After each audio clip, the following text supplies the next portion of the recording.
Later today, I will be on my way to India, and I'll be joined on that trip by 25 CEOs and business leaders across transport, resources, finance, higher ed, architecture and energy. One of the biggest and most significant Australian business delegations to ever visit any of our trading partners. Australia and India are Indo-Pacific partners through the Quad, and I'm looking forward to hosting the Quad Leaders Summit that will be held in coming months.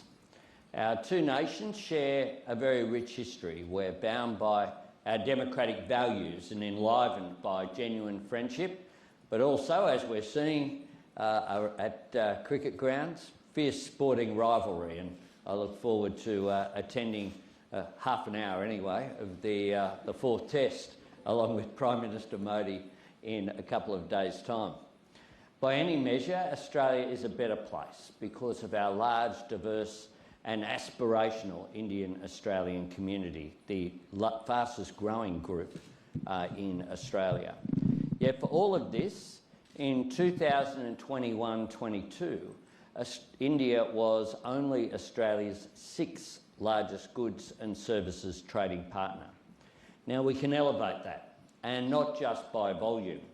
Our government is seeking to deepen and diversify Australia's trade links, greater diversity in who we trade with, and greater variety in what we trade, meaning our economy is more resilient and more secure. 1 in 4 Australian jobs are related to international trade. I am determined to create more jobs in export industries and broaden our export base so that more Australian businesses, big and small, can find markets for their products and services overseas. If you look at India, they have set ambitious goals for 50% renewable energy by 2030 and 30% electric vehicles by the same year. Now, Australia can help realise those goals, and not just as a supplier of critical minerals, but as a provider of technology and services, mining equipment, software and systems expertise, training and skills, and value-added products made in Australia, batteries and storage and charging technology, the next generation of solar panels, electrolysers and zero-carbon fertilisers through green ammonia. And in resources too, green steel and green aluminium and green iron. The point that is always worth making here is that this is not a zero-sum game. We can do all of these things as well as remain a trusted and reliable supplier of energy to key trading partners such as Japan and the Republic of Korea, as well as supporting their transition to cleaner sources such as green hydrogen. Australia has the natural advantages to make this happen. We can be a global provider of choice in the resources, research and expertise that will drive the world to net zero.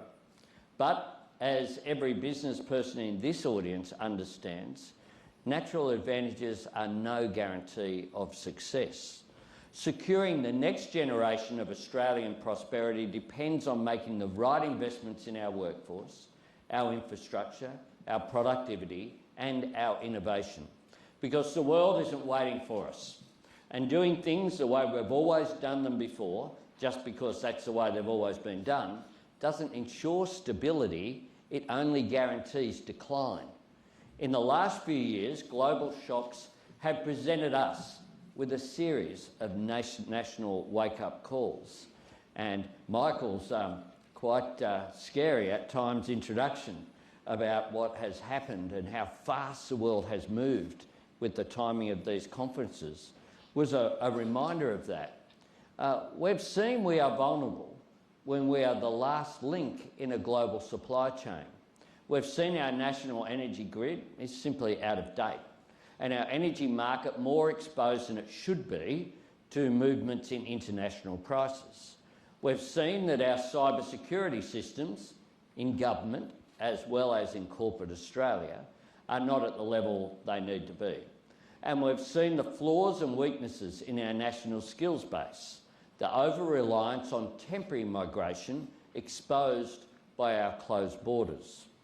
All of this has come at a cost. It's driven up inflation, it's hurt family budgets, and it's increased business costs.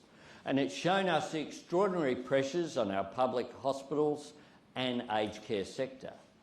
The worst thing that Australia could do, the most expensive mistake our nation could make, would be to ignore all of those warnings, to dismiss what's happened as a once-in-a-century event and assume that things will gently just return to normal. We have before us a window of opportunity, a chance for genuine renewal and reform, to deliver greater economic security by investing in our sovereignty, our capacity to stand on our own 2 feet, to build lasting energy security by upgrading our energy grid, reducing our emissions and reducing our energy costs, and to create stronger job security for people by investing in the skills and training and innovation that drive productivity. But we do have to move fast because other countries have seen the same signs. Economies around the world are embarked on a new wave of investment in their own advanced manufacturing capacity, and they're seeking new productivity gains through investment in R&D and skills and science and technology.